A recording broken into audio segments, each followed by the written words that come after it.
Welcome to the Dallas Vibe. We're downtown at the Dallas Library, and we're at a book publishing book fair that is put on by Trinity Writing and Publishing.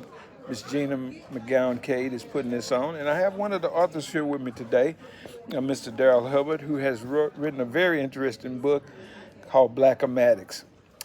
When he first told me that title, I was like, man, it's such a great thing because math is one of my subjects I kind of always struggle with. He is a math teacher over at, what school did you tell me you were?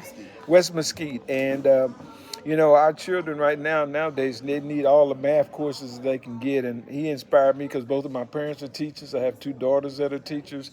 And so whenever I see a young man like you in the teaching profession, it's kind of double-edged because I know what you're going through, but I know we need it. So thank you for being here with the Dallas Vibe today. And we're just going to go over your book. Tell me a little bit about your book, Blackematics.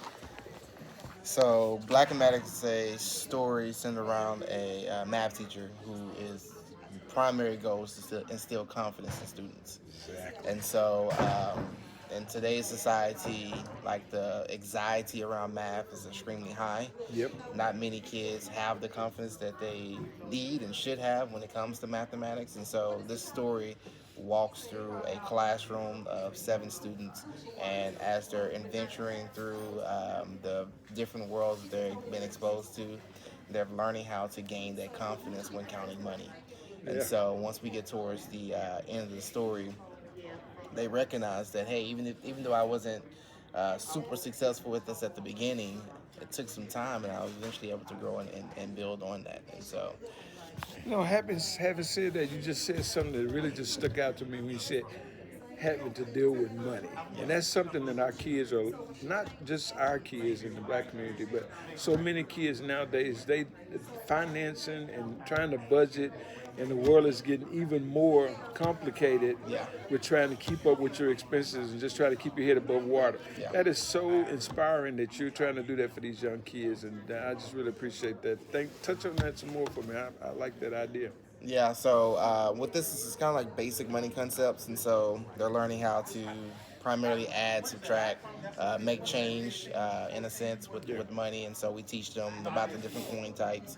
They learn how to have an interactive activity towards the end of the book where they can kind of go and practice those skills, because it's one thing to learn about it and read about it, it's another thing to actually put into practice. So having that application piece allows them to kind of tap in to work on the skill and build that skill. No doubt. Yeah, that's great. That's great that you're doing that for them.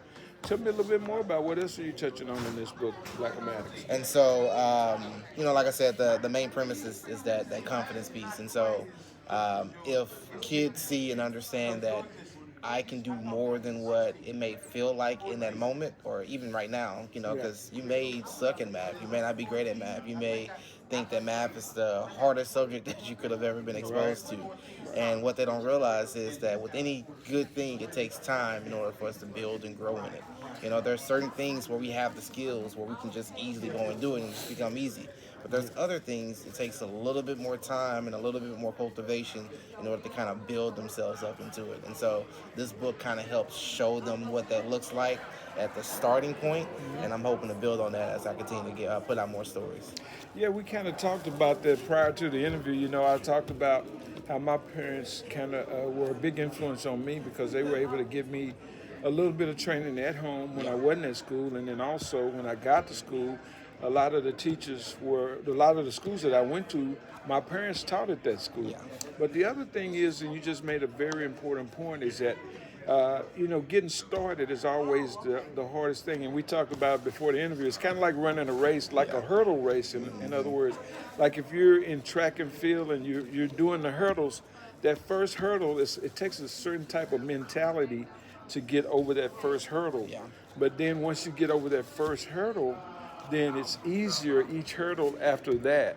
And so you just said that, and that's a great way to look at math, because a lot of people, even myself growing up as a kid, math was one of my most difficult subjects to a certain extent. I think math and science are harder than basic reading and writing and spelling and all of that stuff. Yeah. So, yeah, teaching them to get over that first hurdle and get used to just getting to that point Yeah. is so important. I think that's so Definitely. important. That's a great Definitely. thing that we need to do. Yes, sir. Yeah, so just man, I'm excited about the book. I look forward to seeing and hearing more about it, and definitely we could use more and more books about math with our kids nowadays today. I agree.